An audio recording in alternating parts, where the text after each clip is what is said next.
Hi, so today we're going to talk about practicing with purpose.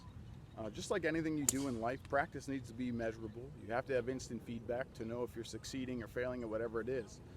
So much like in business, it's not just like, yeah, I feel like we had a better year this year, Fred. Yeah, feel like we did too. No, you're going to look at the profits and loss statements. You're going to see the areas that you can improve and specify them, and then focus on those areas to improve them so the next year can be greater.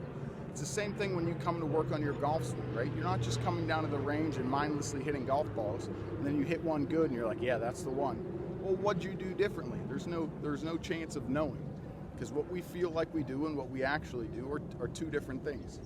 So instead of thinking about wrist set, weight transfer, shoulder turn, swing plane, club face, left hip first, lower body moving, you want to have one goal in mind each practice session. Now, I know we don't have 6 hours a day to do it.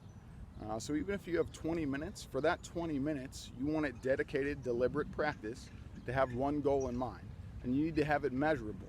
So don't be afraid to have miss hits when you're working on something. So for this example here, we're assuming we're underneath the golf swing plane, which means during our downswing, we're rerouting the club underneath the plane. And then when we come through, we're two in to out and leave it high right, or have to flip and hit a low left. So that's a two-way missed golf swing.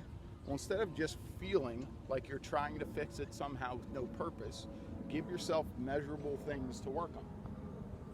So we're going to put an alignment aid right here. When you go up, if you drop underneath the plane now, the alignment aid is in our way. We will hit that.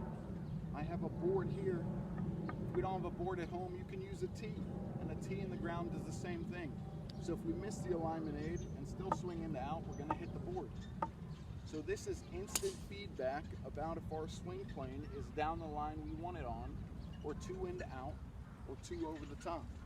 This is measurable. If you want to work on more than one thing at a time, do it in segments. For 20 balls, we're only going to work on this thing. That's going to clear our mind. For the next 20 balls, we're only going to work on this thing. Clear our mind. For the next 20, only this thing.